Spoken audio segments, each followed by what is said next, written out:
जननी जठर जरायु रे लेखा अछि कहले तत्व सबरी मूल किंतु आमे तत्व रे धरा देउना तेणु आमे ज्ञानी होबा दरकार नै आमे खाली ता काम करबा दरकार हरि हरि बोला बुझि परछ जणे कहले हां मु सबुर चेरो उपाडी देबी ना चेरो पर्यंत पहुंची गली रे भाई चेरो पर्यंत जदी पहुंचीबू खोली खोली एपटे गछ उपुडी जीव फळ आ मिलिबनी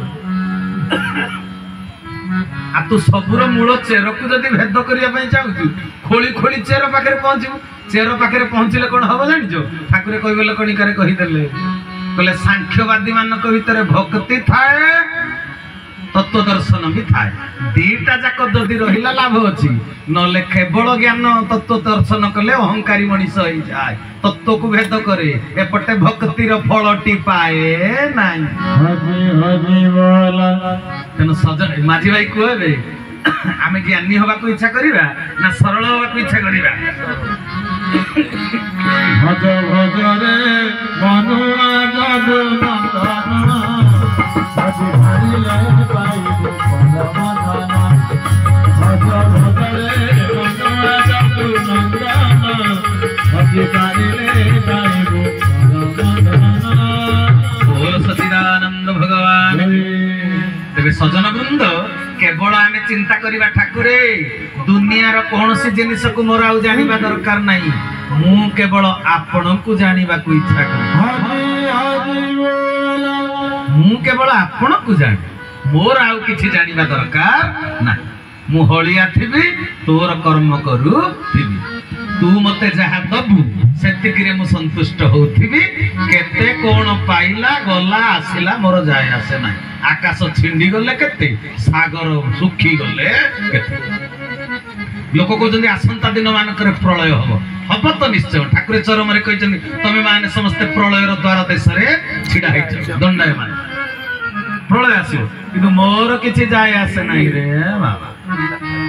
प्रलय जुआडे आसु जेते हो मोर किछि जाय आसे नाही कोन पय जाय नाही मो ठाकुर कहिले आकाश छिंडी पडू सागर वसुधा फाटी जाऊ तू सब बड़े चिंता करिबु तू मो कोळ रे बसिचु हरि हरि बोला ठाकुर चरम रे लिखि दिते तनो प्रलय जते हेले मोर कोन गला मु ता कोळ रे बसिचि मोर किए कोन करि परिबो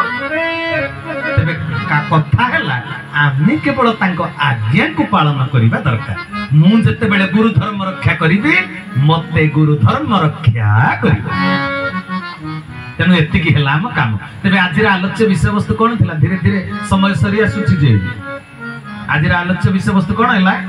आमे सत्संग काई करबा ना प्रथम कथा हैला गुरु को आज्ञा जेतु अछि तांको आज्ञा को केबे अवज्ञा करबा ना कोन मिलु न मिलु तांको आज्ञा अछि आमे सत्संग करबा तेणु वर्षा जेते हो वज्रपात हेले भी काल साथरे खेल करी कि हमकु सत्संग आसीबा को पड़िबो ये हला प्रथम कथा द्वितीय कथा हला सत्संग आसिले धीरे धीरे तम बुद्धि रो विकास हबो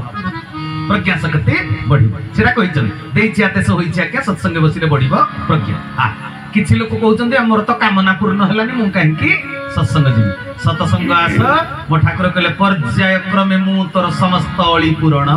करि हरि हरि बोला कहले पर्याय क्रमे मु तोर अळी पूर्ण करि तमे तो अधा बाटरू नई न देखुनु लंगळा आ से कृपा करिवे केमिति तमे जे पर्यंत ऋणात्मक करू जाइन धनात्मक आडकू आ तुमको से देबे केमिति ऋणात्मक करू धनात्मक को जीवा को पड़िबो तेबे जाई तुमरो प्राप्ति हबो आ कामना पूर्ण आमे न हेला जिंस काई खोजिबा जे आमे बुझिबा प्रभु मते पर्यंत दउ नाहंती माने मोर ए पर्यंत सेटा दरकार नुहे मु माया रे पड़ी सेटा को खोजुची किंतु वास्तव रे सेटा मोर दरकार नुहे नहले मो ठाकुर मते केमि दियंतनी बापा हे जानि नाहंती पुर कोन दरकार एई आत्म ज्ञान उदय हबो सत्संग करले जाई आत्म चेतना आसीबो आ गोटे कथा साधना रे सिद्धि हो नाही बोली दुख करूचंदी साधना रे सिद्धि होउची तमे जानि पारुनो सीढ़ी रे चढ़िले जानिबो लिफ्ट रे गले जणा पड़े नाही से हमको निर्वाह भार बहि कर लिफ्ट रे नउचंदी हमको जणा पड़ुनी हम केते दूर आगो को गति करले ये हला कथा